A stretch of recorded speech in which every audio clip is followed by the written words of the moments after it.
Beat of My Drum Entertainment.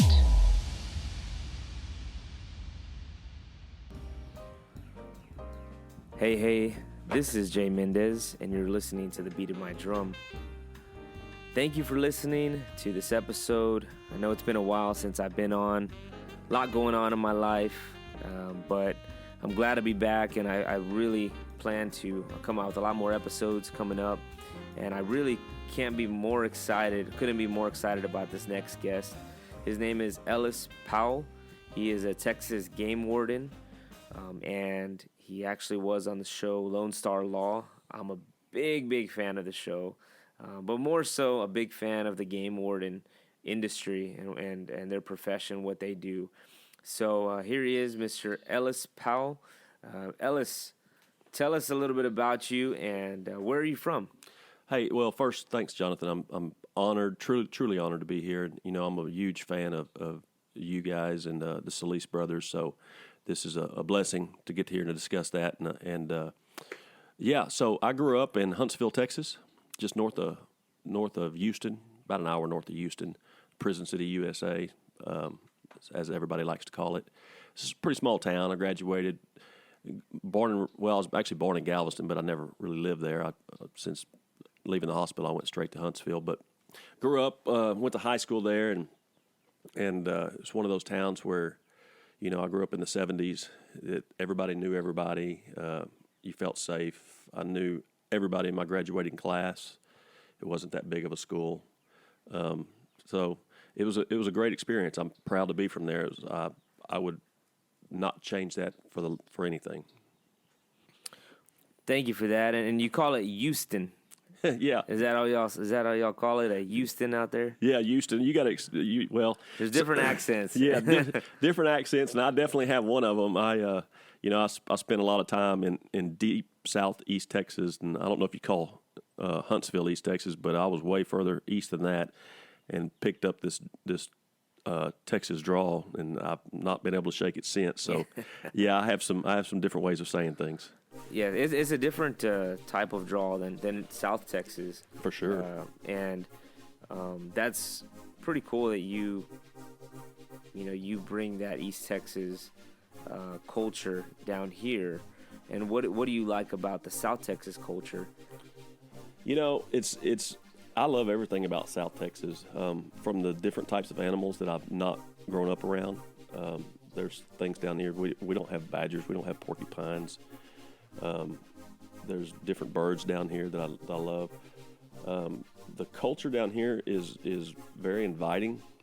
If I had to draw a distinguishing thing between South Texas and East Texas, and it's not against any one group of people or any particular person, it's just something I've observed over my life, being almost 50 years old now, is that South Texas seems to be a little more inviting when you come into these communities. They want to know who you are and talk to you and know your story. East Texas is a little more closed off. It takes a long time to make relationships over there. They're more suspicious of outsiders, I would say, as a whole. As a whole. So you can't say that about everybody, but in general, that's what I've noticed, and I really like that in South Texas. Getting to know. I'm a people person. I like to talk. My wife says that I'll talk to a brick wall, and I think I have a few times. But so in those types of environments, it's really been refreshing for me just to sit down at a restaurant and talk to people. Yes, sir. Has it always been your passion to become a game warden, and tell us why? Well, I'll give as much detail as you want, but yes, the answer to that is absolutely yes. So I was raised hunting and fishing. I was raised in the outdoor, and I have Native American heritage through my father's side. I'm actually a card-carrying member of the Chickasaw Nation. My aunt still lives in Oklahoma, and I was raised to respect nature, to enjoy it, and appreciate it, and use it. You know, I'm an avid hunter and fisherman, and always have been. So I remember seeing a game warden on the Trinity River when I was really young, and the respect I had for him immediately, for that man, I can't explain it. I was explained to by my parents what he did and why he did it, and I knew that that was my calling right then. I got sidetracked, like most people do, some people do. I chased the dollar a little bit. Got out of high school and started working for a pawn shop, believe it or not, and was making good money for a kid my age. And the company started to grow larger and larger. Now it's one, if not the largest pawn shop company in the world. They got stores all over the United States and other countries. And so I moved around with that company for about 11 years and went up through the ranks and became a area supervisor for them and lived the life that I thought I was supposed to be living, but I was never happy. Man, there was something in my soul that just, I was miserable.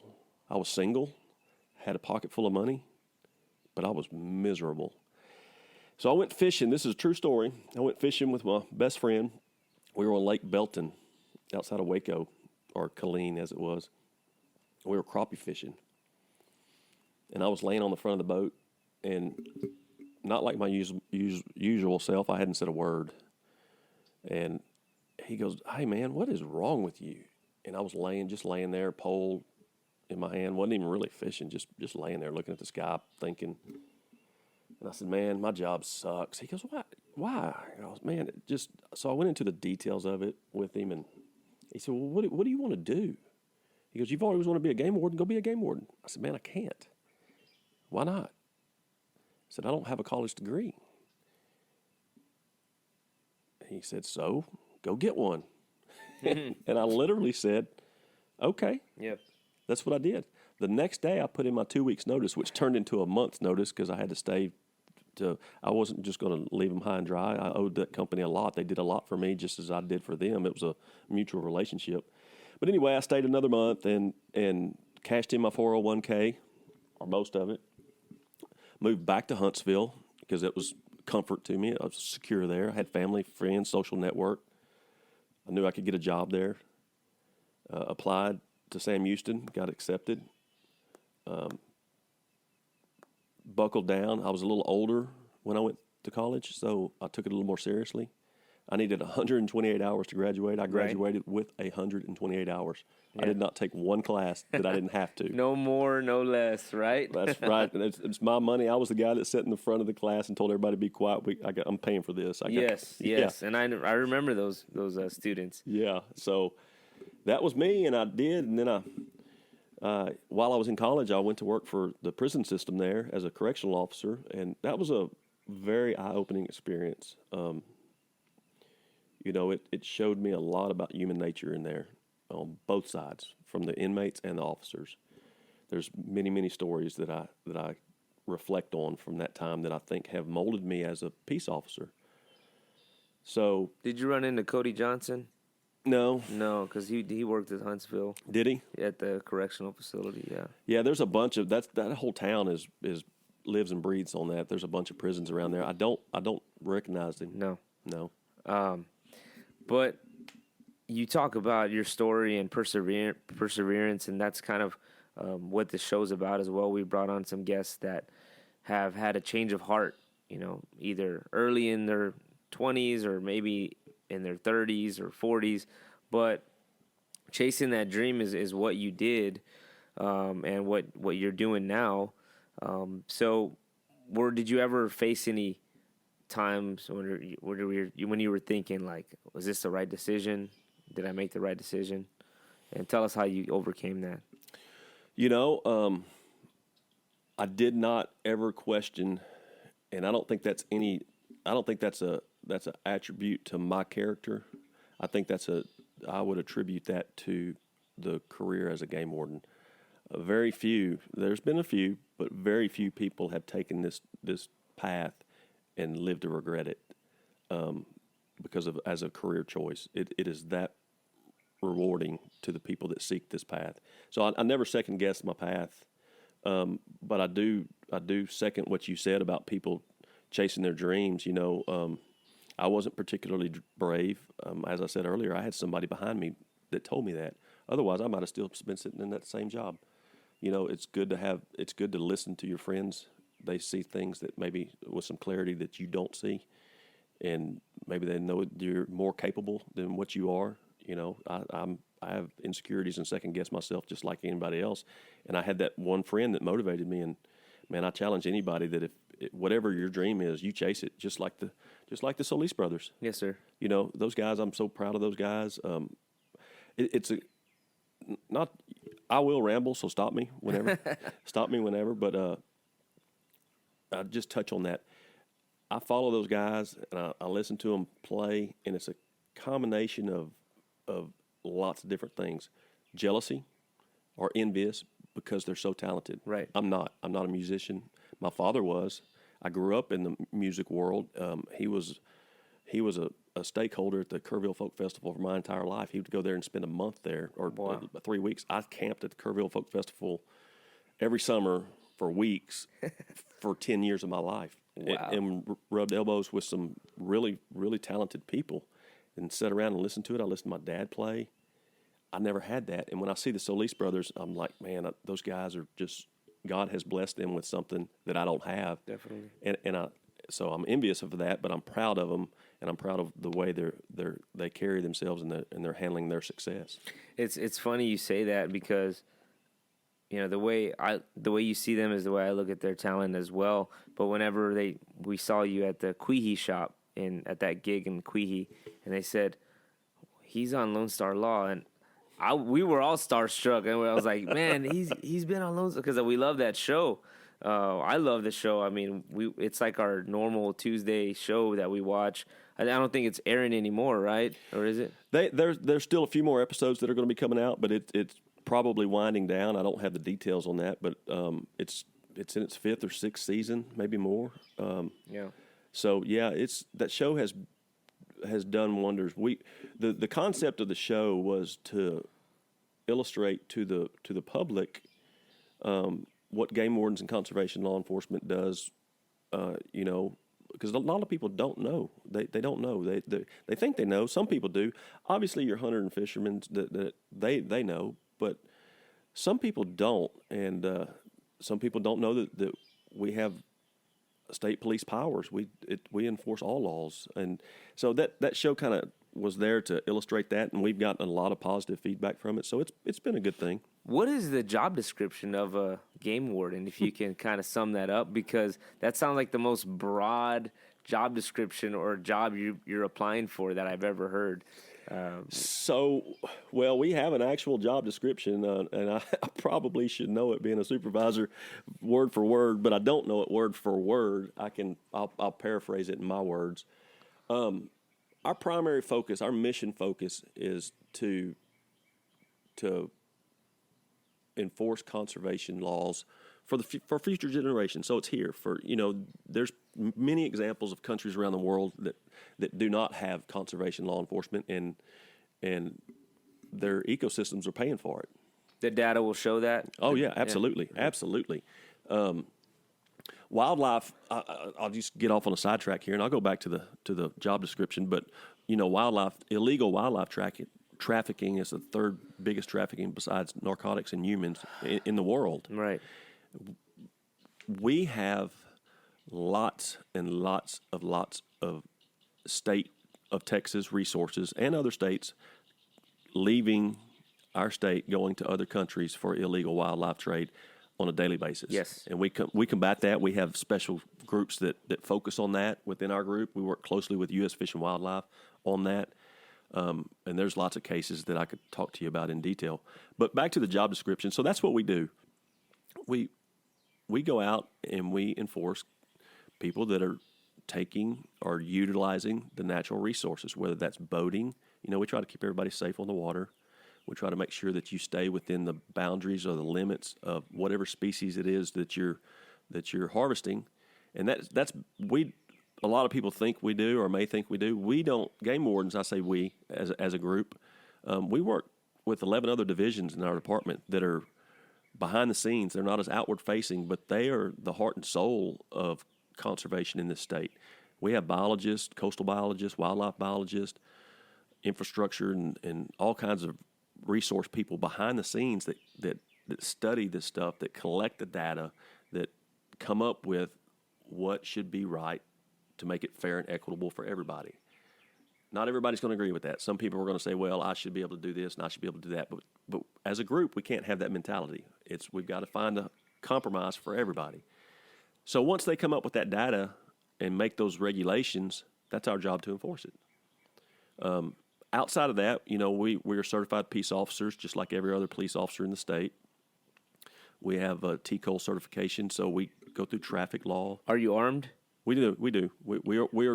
We are trained in defensive tactics. Okay. Defensive tactics include everything from, grappling, hand fighting, all the way down to use of firearms. We have duty weapons that are defensive, and that's a pistol, and we carry rifles, and those are used to defend ourselves or defend somebody else that's in trouble. Is Ellis Powell more skilled on water or land as a game warden? Well, I do love the water. Okay. I'm a water guy. I grew up on the water. As a child, I grew up swimming in the Trinity River from an early age. I think at age probably 12, I owned my own boat with a little 25 outboard motor and would get in it after school and go run trot lines by myself. Wow. I probably wouldn't let my kids do that, but I did it. Yeah. And so I love being on the water. That's where it's at. Everybody's going to water these days. We saw during the pandemic, our boat sales, our titling registrations increased exponentially. And I can't explain that. Everybody staying home, I guess, decides to go buy a boat. I don't know, but they did. And the result of that is not everybody can buy a boat, not everybody can drive a boat. So boat accidents, boat fatalities, drownings, all that increased right along with it. During the pandemic. And it's still going. This summer is slated to be it's steadily increasing through this summer. We're seeing lots of drownings. So if I could get that message out there, look, I'm the best swimmer I know outside of Michael Phelps. That's a joke. That's a joke. Are you a really good swimmer? But no, I'm not saying I'm a good swimmer. I'm very comfortable in the water. Okay. Yeah. I'm out of shape, so no, I'm not a great swimmer. But I'm comfortable in the water. But I wear a life jacket. Our game wardens wear life jackets. Wear a life jacket. That's the bottom line. And people are like, well, I'm a good swimmer, like I just said. Well, it's not for me. I'm a good boat driver, but what about the guy that runs into me? Mm-hmm. I can't control him. I may end up in the water, not for my own doing. So that one message, if I could, going into the summer, that's a great message to send. People, if you're out there, just please wear a life jacket. Just wear a life jacket, especially if you're drinking. These guys just jump in the water after a few beers, and you're just not the same. No. It's just like if you're driving a vehicle, you're not the same. No. And they jump in the water, and the reason I say this, I have my own experience. And that was the last time I ever jumped in the water without a life jacket in the lake. This was about 10 years ago, and I had a few, 3 or 4, and jumped in. And your boat drift away? Yes, it sure did. It drifted away. That's the number one cause, and we see that in our fatality reports a lot. And I'll put it in perspective. So you get a 5-mile-an-hour wind, which is not very windy. Yeah. That's just a common summer breeze. And you jump in the water, and your boat gets caught in the summer breeze. It's drifting away at 5 miles an hour. Michael Phelps can't swim 5 miles an hour. I mean, the world record swimmer couldn't catch that boat. You're not going to catch that boat. Whew. Well, luckily, God rest my dad's soul. He turned that boat around. He didn't realize it because being a young dummy like I was, I jumped off the back of the boat to cool off, right. And he didn't really know. He was just chilling in the front of the boat, and I saw how quickly the boat was going away. Yeah. It was amazing. It kept just going and going, and he looked like super small after a few seconds. And I was calling him, Dad, and he's like, oh crap! Turned around and he came back and he threw the life support thing. Yeah. But that was the last time because I could have drowned. I was already like drinking water and stuff. I was scared. I was so scared. But I'm a good swimmer, right? And that wasn't even. Yeah, it happened so fast. Okay, so drownings can happen really fast in the lake, in the river. Tell us about that. What is the biggest cause of drownings because Canyon Lake has one of those reputations as it's a lot of bodies have gone to the bottom there. So what is the biggest cause of the drownings? Alcohol, without a doubt. Hands down, alcohol. And that rolls into a whole lot of other things. People making poor judgment decisions, whatever. Everything that happens with alcohol. And I love to have a beer, right? And I have a beer on the lake. Yes, sir. But a beer. But you got to know, you got to keep it reeled in, or bad things happen. Bad things happen to good people every day. And I try to explain that to my kids, and I'm probably a little more overprotective of my immediate family than I should be when I'm on the water. And I try. I'm self-aware of that. I try not to be that person, but I'm very conscientious of my surroundings when I'm on the water. Boats don't have brakes. It's very unforgiving. The mistakes. If you make a mistake on the water, it's very unforgiving. Whatever that mistake is. Have you had a close call? Personally? Yes. Yes. Yeah, I've had several. My wife and I were inner tubing on the Guadalupe. Okay. And it's pretty laid back. The water was up that year. This was a long time ago. It's been pretty dry lately, so this was several years ago. And we went down a chute and got caught at the bottom and got thrown off, and it pushed me to the bottom, and I couldn't get up. And I could stand up in that amount of water. Right. It was neck deep. Right. But I couldn't get up. The force of water is tremendous. People don't realize that. And we go through swiftwater training as a game warden. Most police officers don't. We do. We have guys that go through advanced technical swiftwater training, some game wardens, but every game warden goes through basic swiftwater training, and you learn real quick the pressure that water can put on you. And that's what happened to me that day. I couldn't get up. The water pressure, was it spinning that kept you down? Yeah, the water on my back had pushed me to the bottom, and there I was. And we've lost game wardens to that. The number one cause of death to game wardens is drowning, followed closely by murder.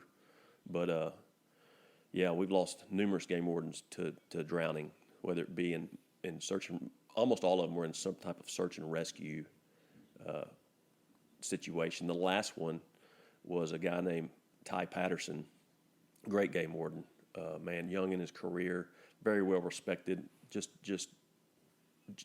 a great guy. And he was trying to do a recovery in the same type of situation that I got caught in on the inner tube, where the water was coming over, and he was trying to get a young girl that had drowned. He was trying to get her body, and his boat was turned over. Him and his partner went in the water. He actually pushed his partner back up, basically saved his life. But Ty didn't make it. So, that sits heavy with lots of game wardens. Every game warden that goes through our academy, on the wall in the main classroom at our academy is all the game wardens that have passed away in the line of duty, and they learn. That's part of our heritage. It's not. It's hey, this person. We learn what each one of them did, who they were, how they lived, and how they died.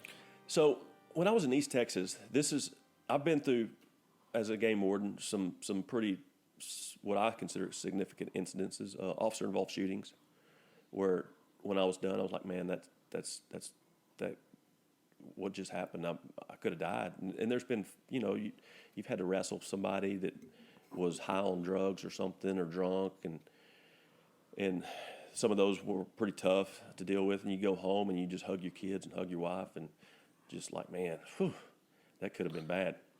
But the one and most scariest moment I've ever had in my career, and I hadn't told a lot of people about this, and most people don't ask me, and I really don't bring it up, but since we're on the topic, was during a rain event in East Texas. The creeks, water was over roads, people were calling for help, and game wardens, and most game wardens are in rural counties, were support officers to the other law enforcement, so yeah, do we check hunters and fishermen? Absolutely, but in the county I worked in, they only had just a handful of deputies, 4 or 5 deputies, a trooper, and 2 game wardens. So when there's a call, we all help each other. Sometimes there's not a deputy around to go deal with this domestic violence or burglary or whatever. somebody stuck in a car wreck. Ooh. So everybody does everything. And that's the way game wardens still do to this day around the state, especially in the rural counties. So that's what happened. We got a call that a man was stranded in a creek and was hanging onto a tree in very, very fast-moving water. Well, my partner and I get there, and we had a boat, a little aluminum boat. We made what we thought was the right decision. Maybe it still was. We launched the boat. We have game wardens that have specialized boats for that, but they were not there. Mm-hmm. We have game wardens that have specialized training for that, but they were not there. Mm-hmm. It was just us. And this guy was in immediate danger. He was an old man. There's no doubt he was not going to stay on that tree much longer. Wow. So we launched the boat at night. This was about midnight, complete darkness except for flashlights. Oh, my gosh. And we get over there. I'm driving the boat. My partner's in the front. My partner was a pretty strong guy, and he grabbed this man and threw him in the boat, and I revved the engine and shot to the other side best I could in the water, and he basically just threw him out onto the land. All this happened at one time. As that happened, a log or some type of debris came down, hit the boat, spun us sideways, and then we made a couple turns and got pinned against the top of a tree, and the water was about to come over the boat. The boat was about to roll over. Oh, my gosh. We immediately leaned on the other side and started calling for help on the radio. It took a couple hours, but he and I both said our prayers out loud right then. Really? We didn't think we were going to make it. It was that scary. It was that dire at that point. And the old man was just laying there. I mean, he got up and he was okay. Yeah. Yeah, he got up. He was fine. But you and your partner thought it was close. Yeah, no, that was probably the scariest moment. I had time. Those other incidences, you don't have time to think about it. This one, I had time to think about the decisions that we had made. And the water was rushing at that time? It was rushing bad. The boat was about to flip over, and it was constantly about to flip over. We had to lean back and, try to keep that one lip of the side of the boat up. It was pretty scary. That sounds terrifying. Now we're on the topic, and I want to take you to Hurricane Harvey and how that impacted, the industry that you're in, and the circumstances that the whole area was in, not just Houston. I mean, Beaumont and further down. Yeah. What was that like? That was all hands on deck. That's all I can tell you. Every agency, highly coordinated. It might have looked like chaos, and maybe it was at the first opening day, but it was highly coordinated. I saw that hurricane. I'd been through several hurricanes in my game warden career. I was in downtown New Orleans for Hurricane Katrina for a week. Wow. I lived through Hurricane Rita for 28 days without electricity in my house. Beaumont area. Yeah, right? It went straight up through my county. Yeah. I responded to Galveston and Bolivar for Ike. Spent a week there. So I've had my share of experiences as a game warden, but with Harvey it was different. At that time I was working at our headquarters in Austin, and I was assigned to the State Operations Center. They call it the SOC, the SOC. And we have a game warden there every day. And there's lots of other agencies there: Texas Forest Service, TxDOT, meteorologist, DPS, Task Force 1.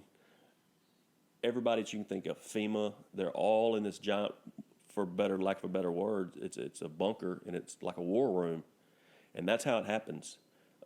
Requests come in, whether it's a request for fuel or something from TxDOT or whatever the case may be, for supplies, medical supplies. And everybody has color-coded stations. You get up and you walk over to that other station and say, hey, I've got 50 game wardens with airboats. Where do you need them? We just got a request. We need airboats on this part of Houston right now. And that's how everything gets moved around in the state. It's a command center. So I worked that during Hurricane Harvey on my shifts. There was not me by myself by any means. There was a team of us. We did 12-hour shifts. So I got to see it from the inner workings, and it was an amazing coordination of assets that made me proud to be in Texas. Yes. I'm telling you, these other agencies and us, lockstep. I mean, we got stuff done together, and no doubt lives were saved. Oh, yes, definitely.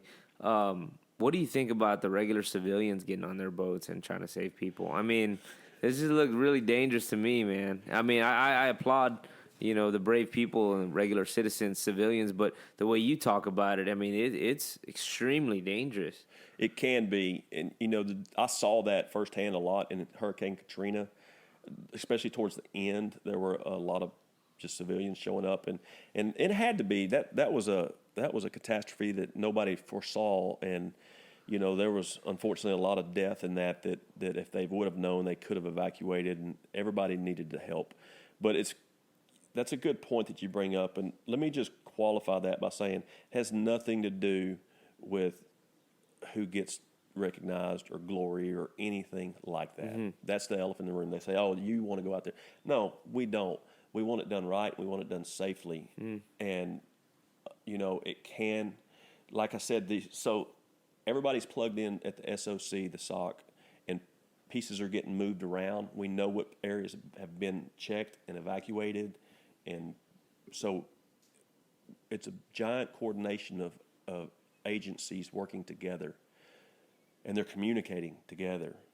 When you throw in another, let's just say an agency, civilians showing up doing that, it can add to confusion. Yes. We don't know who they are. We don't know if they've been checked. Do they need to be rescued? So now we're taking assets to do double work, or Lord forbid they get in trouble and we have to go back and rescue somebody that shouldn't even be there in the first place on an area that we've already cleared. So they do a good job. I'm proud of the Texas spirit. They want to help, and I just be cognizant if you're going to do that and to coordinate. If they would check in with somebody and say, "Hey, we're here to help. What can we do?" That's at least better than just showing up and doing something. Just doing something, yeah. Yeah, so we know what's going on. These things look like chaos, but it's organized chaos. Next, so I saw some video on you. Of course, you can YouTube this guy if you want. Everybody, that's scary. Yeah, I've never done that, but I guess I'm gonna need to do that so I can get ready for it. YouTube him. But tell us about the Texas-Mexican border. Yeah, so that's a hot button topic right now. I've spent a lot of time on the border. As a warden, we were deployed down there as well as DPS. So we did weekly rotations down there to try to support the landowners and try to aid where we could. And you get this mass migration, and I know that's a political topic that I can't get into because right. Everybody has their own opinion on it. I'll tell you this. This is my personal opinion that I saw. It's sad. It was to me it was a humanitarian effort. Whether these people came in illegally or legally is irrelevant. They're there on the side of the road in 105-degree weather with little kids. God knows what they went through getting through cartel land, and all they want is a bottle of water. And we gave it to them, and we did the best we could to make them comfortable until they were picked up by Customs and Border Patrol and taken through the process. So we saw that a lot. Unfortunately, it's not just humanitarian. There are people that want to enter this country without being documented for bad reasons, and they do come through the southern border from time to time. Right. And so, it's important that we don't allow somebody from a country that wants to do us harm, not just make a life of themselves. I'm talking about coming here for a purpose, to not infiltrate our country and hurt our population. Yeah. So that's a real thing. What about on the animal side? The animals should be freely able to cross too. I mean, I know it sounds funny, but I mean, there was a whole deal there where, they were saying that, just totally blocking off that border would block off the ecosystem, from naturally, going back and forth. Yeah, the border wall is that I get it. Some people are for it, some people are against it. from a conservation standpoint, it is detrimental, or can be. There's animals that can't get through that. Obviously, a bird can fly over it, Right. but there's other animals that can't. That does not help the ecosystem. It doesn't. No. Okay. It definitely does not help the ecosystem, and that's something that we have to contend with. How so? How do we have to contend with it? No, how? Explain to the listener what is the damage done when animals can't freely go back and forth. I'd love to take a deeper dive in this, but I'm probably, and I'm not diverting the question. I'm just not the expert. I'm not the guy. I don't have a degree or a background in biology as far as wildlife ecology. What I know is what I read and what I talk to biologists about. So I'm probably going to defer that question because I don't want to put misinformation out there. Okay. Yeah, I don't know. That's what we're trying to do here on the Beat of My Drum, guy. Nah. But that's a question I had. But you got to think, just any common person would believe that. Okay, well, if the animals can't roam freely, it can't be good. No, and that's where I was coming from. It's just a logical conclusion that if you build a barrier, a high fence to keep deer out of these cornfields that we're sitting around, that high fence is not to keep deer in; it's to keep deer out, it's to keep from crop damage. Well, that barrier serves a purpose. Yes, and it's effective. So any other type of barrier is going to have the same effect. How is hunting in a good place in Texas as far as deer hunting? Are we in a good position, a healthy place from your perspective and from the industry, your profession? Do you all see the industry as doing good as far as the civilians obeying laws and the game wardens being able to conserve? We do. I do. The percentage or ratio of people that break game laws is versus how many of them harvest animals and partake in those activities is relatively low. Most people that hunt and fish want to do right. Yeah, they make a mistake. They get excited. They get, maybe nobody's around, I'm going to do this, but their intent is not to do harm in general. Now there are a percentage of people that go out there and that's what they do. They, for the thrill of it, for whatever reason, greed, whatever their character flaws are, they go out there and they want to just shoot and kill and take it and it's mine and I can do whatever I want. And that's not fair to everybody. Overall, I think we sell a little over 1.1, 1.2 million hunting licenses a year. Somewhere, the last time I heard that could be inaccurate data this year, but when I was at headquarters, I remember that number floating around. And that's a substantial number of people that are buying hunting licenses. I think the trend that across the nation that we're seeing is hunting and fishing is becoming less, and activities that don't really have an impact as far as numbers of hunting and fishing, like kayaking, wildlife photography, hiking. Those types of activities seem to be increasing a little bit, and hunting, as people age out of that process, is going down. So the baby boomer generation is coming of age. My mother was a baby boomer, and she's in her mid-70s, and I think it's a pretty honest statement that people, once they hit a certain age, stop hunting and fishing. Yeah. What's the right way to hunt deer? What do you mean? What should be the process? A model hunter, because you say you put your animals on a pedestal. I mean, well, rightfully so. Or a little bit ago before the podcast, you say you see a game as a gift to us. I do. That's my personal stance. That's my personal stance. I see it. I see game, and I don't try to put this on anybody else's view. Everybody has their own. There's people that hunt for trophies. There's people that hunt for strictly meat. There's people who hunt for the sport. However you want to categorize it. There's different levels of hunters or different classifications, and I don't have a problem with any of them. Me personally, when I hunt, I often go hunting and sometimes don't even pull the trigger. I like being out there. I like when I'm deer hunting, I get as much enjoyment out of watching squirrels, raccoons, other animals interact, just watching them do their thing without any kind of human interaction with them.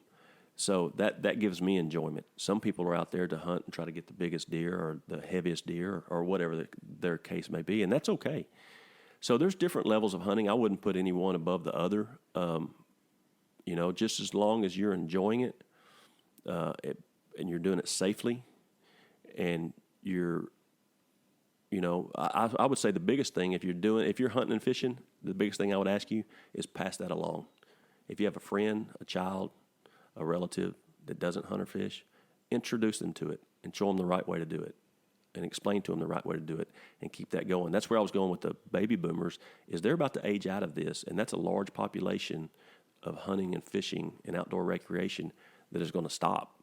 So, yeah, our population in Texas is increasing, and that's keeping a lot of these activities up, but it's not relative to the number of people that are coming in. I love that. Pass it along. Pass along that knowledge of doing it the right way. Love that. Great answer to that question, Ellis. Have you ever wrestled an alligator? I have. I wrestled several of them. Wow. Yeah. Tell us about that, man. How does that... Whoa, what? What? Oh, man. Let's hear it. So, we get a lot of calls for animals, and it's strange because our game wardens are trained like police officers. We go through... Our Game Warden Academy is probably the longest in the state. You live there 24 hours a day. You don't go home. You might go home on the weekends sometimes. And you go through a lot of stuff from penal code, traffic code, Parks and Wildlife code.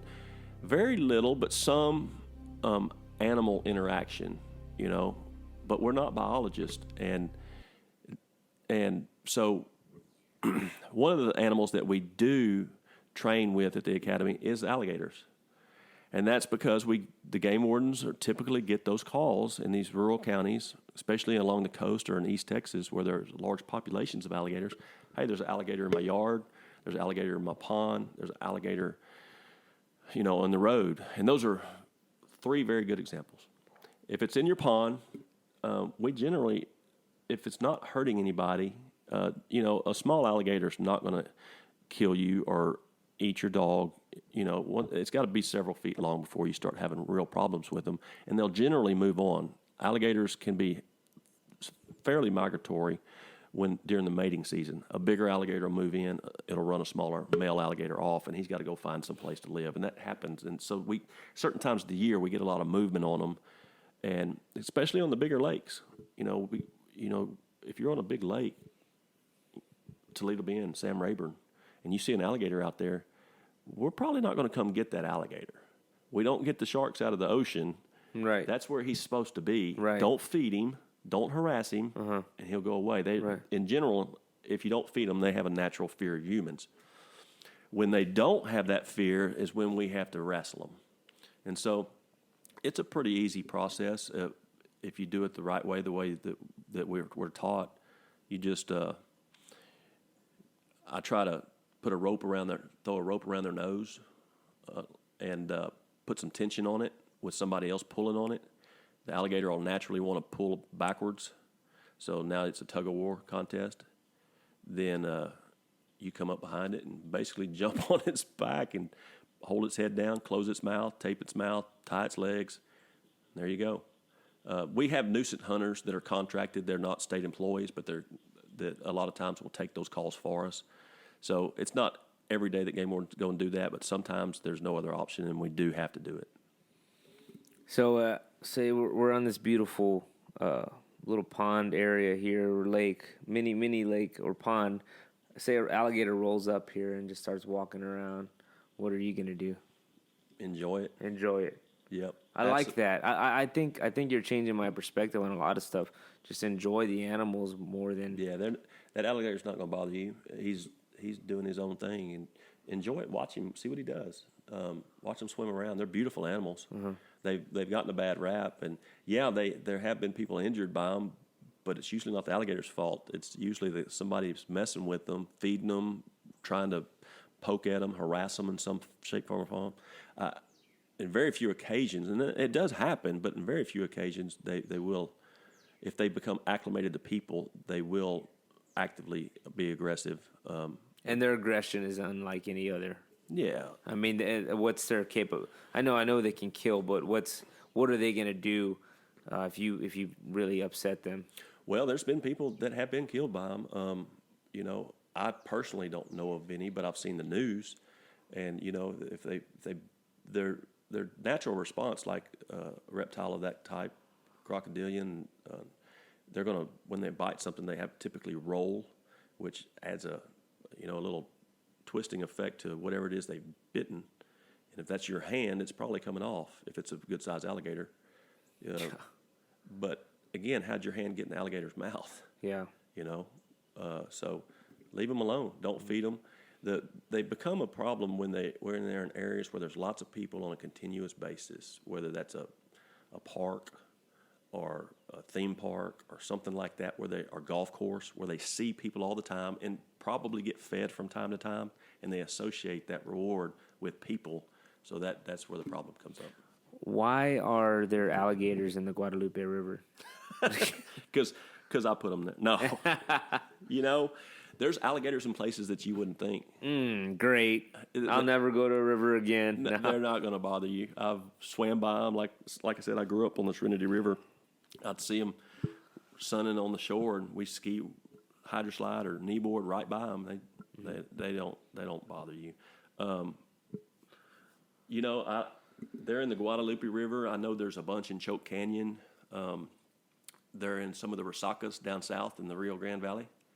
So they're around. Did they get brought here by No, I think it's natural. No Pablo Escobar. No. You know how he brought a bunch of hippos to Colombia? Yeah. They have a big hippo population, but no situation where the alligators are there by mistake. No. I think it's God's plan. They're where they're supposed to be. We have had some crazy instances and down along the border where some people have had tigers and lions and stuff, and I don't know what that's about, but those were definitely brought here. But the alligator's where it's supposed to be. Okay, great. Cleared up the alligator question.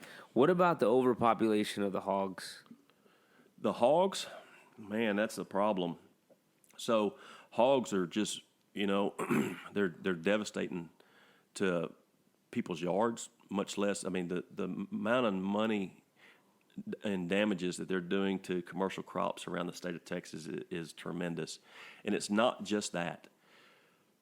Just by the nature of the way they feed, they cause ground erosion, on property that they eat ground nesting birds. They eat whatever they can come across. If it's on the ground, they'll eat it.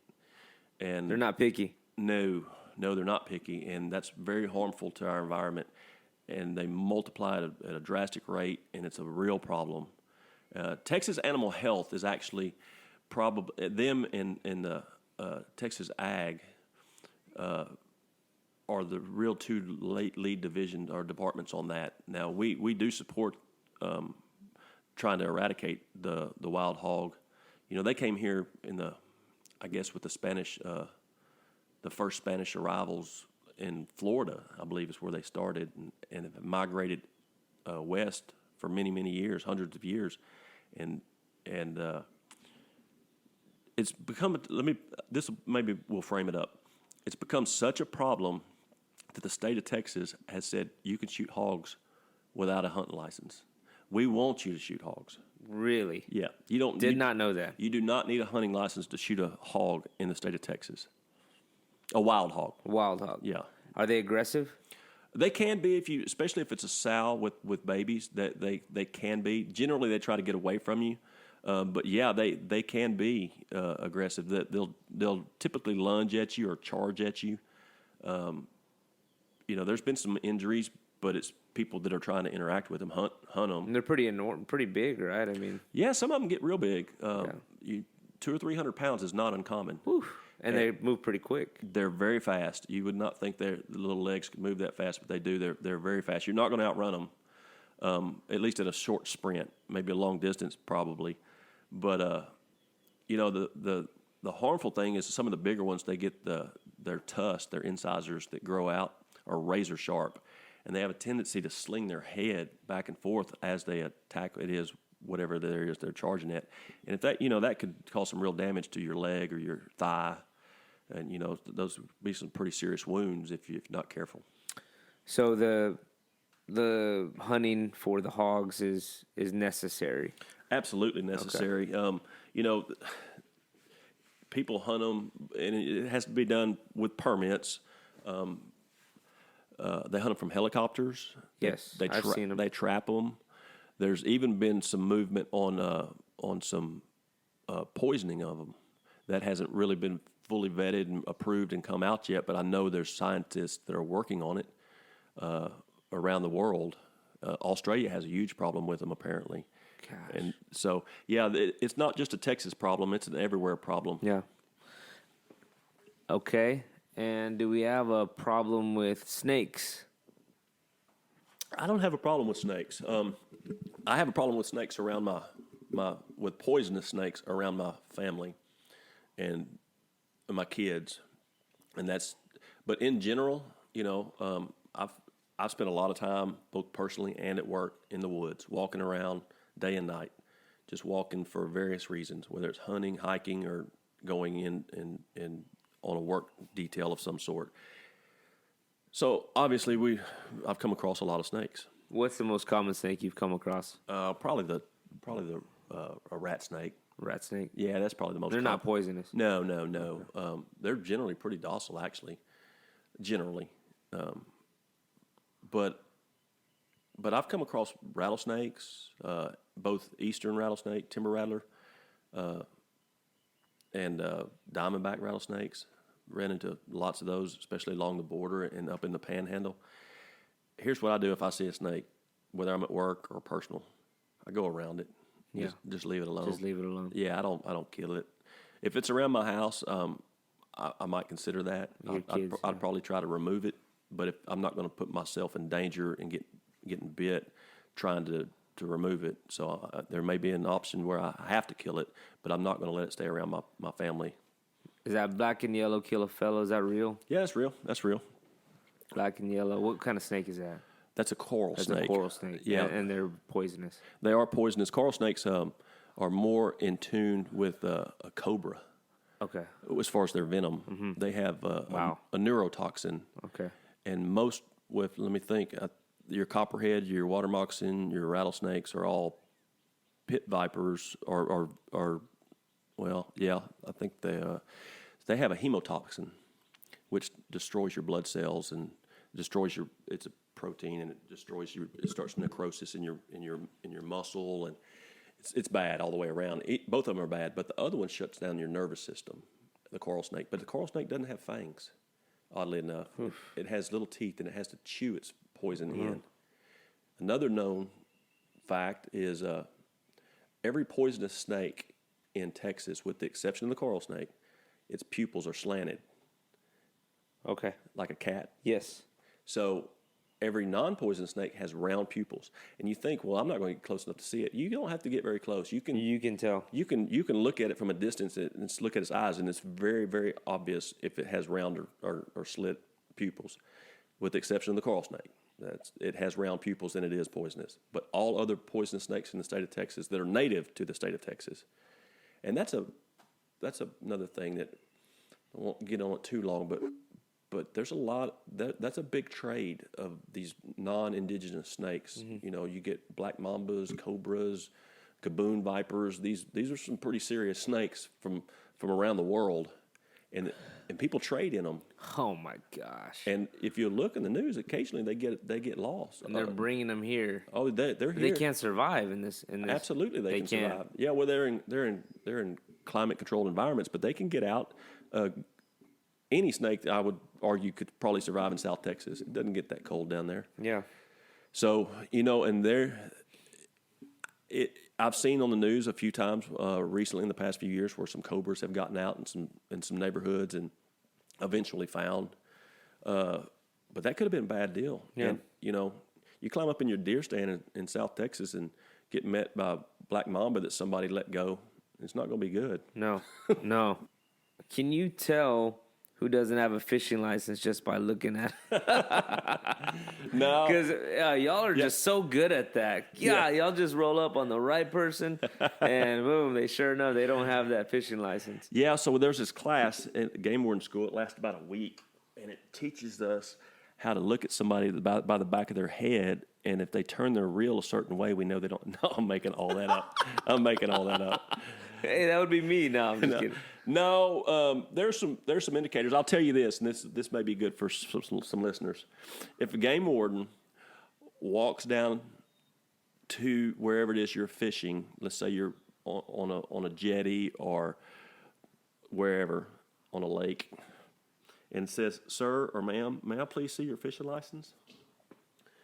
And you have put your pole down, and you tell that person, that game warden, that you're not fishing, there's probably a 99% chance that game warden has watched a long time before he ever walked down there, and probably in his shirt pocket has a notebook, a little notepad, and has written down everybody that was fishing. His question, if he asks you, were you fishing, is rhetorical. He knows you were fishing, or she knows you were fishing. We typically stand back and just watch see what everybody's doing. Everybody's getting along. Nobody's, hiding fish in their car. They don't have a second stringer somewhere. Who's fishing? So when we walk down there and we start checking fishermen and we come to that one person who's just sitting there, that's not my pole. Yeah. Yeah. already know. They already know. So just, honesty will probably get you a warning faster than lying will. Right. Tell us about Lone Star Law, man. How many episodes were you a part of, and what was that like being on TV? It was interesting. The film crew was really, really good to work with. They were real user friendly. They do that type of show with other venues, so they know how to do it. It may look like they're really close to us, but they're not. They generally stand a ways away, and they don't interfere. They were really good to work with. I didn't intend to be on the show. When it first was pitched through our department, of course it had to get approved through our headquarters and all the bosses upstairs. They asked for volunteers, and I didn't volunteer for it. I didn't really have any desire to do it. If so be it, but not really my thing. Pretty busy. I had personal life, had kids going, and but my partner did end up on the show.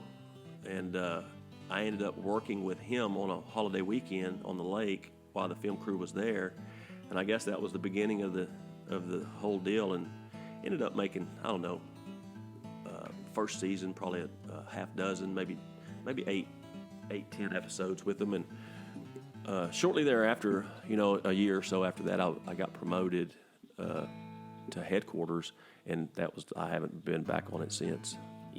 If you're too good at being a game warden, they probably didn't think you were the best candidate to keep going. They like the quirky ones that are a little, off, And that's no shot to the other guys. I mean, it's a fun show. I still watch it all. But on the show, so did you have to go to Hollywood or anything like that? No, it wasn't anything quite that glamorous. Your wife, Blair, would she like the red carpet walk? I bet she would right now. Yeah. No, but it was nothing like that. No real hoopla with the TV industry or anything. No, the guy, the main guy, the producer of that show, the executive producer, who manages the film crews, has actually become a good friend of mine. We talk about stuff all the time. He's a great guy, and I'm sure we'll remain friends after the show stops filming. My wife and kids were actually on an episode one time. I was on the dive team and was getting deployed to a drowning, and the show, they came to my house, and of course they wanted to do a little short interview with my wife and kids, and I can't remember exactly what they asked or what they said, but I know my kids, especially my youngest ones, they enjoyed it. I'll be pulling you up here a little bit later on YouTube. Is any of it an act? No, nothing's pre-staged that I've ever known of. No, it's not an act. Now it is edited. You know, we edit it for content. So something that you see, and it's not. It doesn't always. The seasons don't always match it. You know, it's not in real time. Some of that stuff might have been filmed a year before that. So I will say that, but it's not. There's no acting. You know, Animal Planet picked it up, which they have a little different perspective on those shows than, say, like Discovery Channel or Nat Geo, in my opinion. You know, that show, it shows what game wardens do, but it also shows a lot of animal interaction. And I'll say this, you know, game wardens are not biologists, and we don't have all the animal answers like I think the show might show us. And we're not rehabbers. We typically don't go out and get whatever it is out of your attic. You know, that's not what we do. We're trained in dealing with people, and the show kind of, that's the one takeaway that I have seen from the show that's probably a little bit skewed. Game wardens do that from time to time, right? But that's not, and the show may put more weight on that than it actually does. You know, that's not our job. We're not trained. We're not paid. We want to help you, but if we've got a poaching investigation going on, we may not have time to come help you with that raccoon that's eating your dog food every night. Right. That's not us. That's not what we do. Great information on the show, and like I said, I'm going to continue to watch.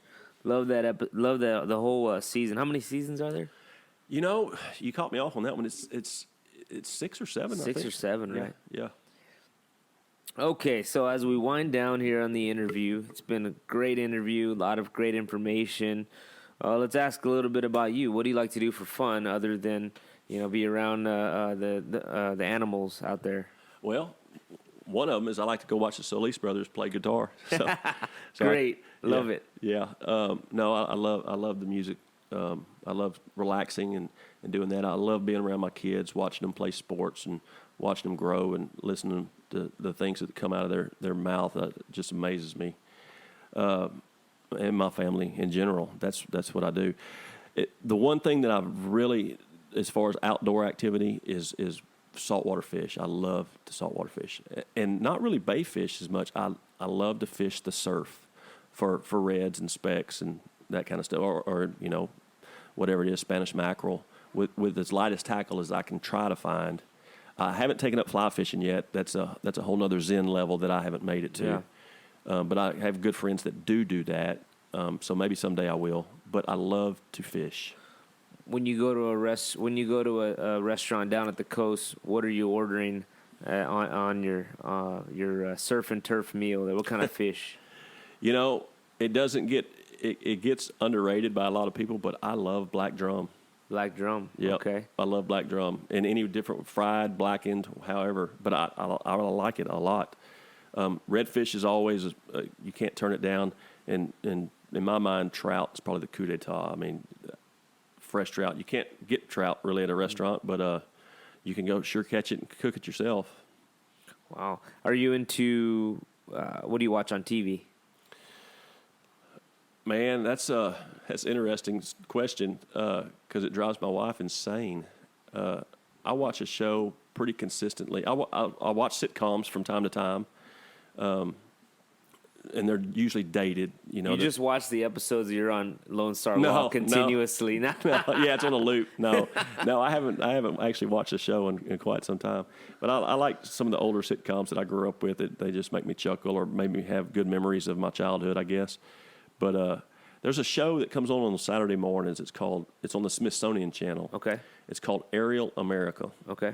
And it's drone or helicopter footage, and they go state by state. And it's narrated, and it's just trivia facts and historical facts of that state. Different cities, different things that happened there, occurred there over the development of our country. And I just like that knowledge. And it's just relaxing, and I just enjoy it. That's great. I watch that pretty much every Saturday morning. If I'm not called out to do something, I'm watching that for about an hour, eating my breakfast. 2 questions. tell us about your Native American background and how that's just give us that information on your Native American background. Yeah, so I am a member of the Chickasaw Nation, which is, like most Southern tribes, is located in Oklahoma now. They weren't originally. They were down through the southeast, Kentucky, further down into to Georgia and Alabama areas, but they were relocated many years ago to Oklahoma, and that's where they are now. That's my father's heritage, and it weighed heavily on me growing up, and it was a big part of my life, I should say, and how I interact with people and nature. And my father passed away, rest his soul, but my aunt, his sister, still lives up in Oklahoma, and great lady. I don't get to see her as much as I could, but that whole part of my life is, I've studied it. I continue to study it. I'm proud of it, and I wouldn't change that for the world. And how about our history here, where we're at right now? We're on a pond, and you say that this land that we're on goes back to the 1800s? It does. This is my wife's family's property. So we're in Medina County, just outside of the city of Castroville, which was named for Henry Castro, which was granted a land grant in the mid 1800s.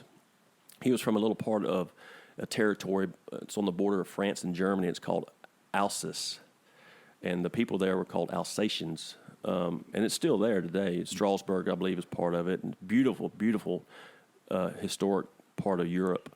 Well, he brought two families over in the beginning, the Habees and the Shearharts.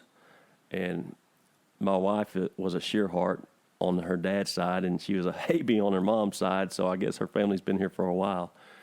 And the Habees settled this part just outside of town, just kind of, I guess you'd call it northwest of town, of the city of Castroville.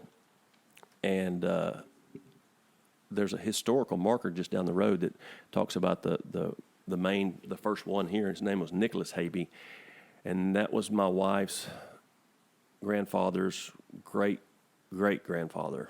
So it's a direct lineage to it, and this property's been in their family ever since. And there's a lot of Habees around here, and there's a lot of Shearharts. And when I say a lot, there's hundreds and hundreds of both.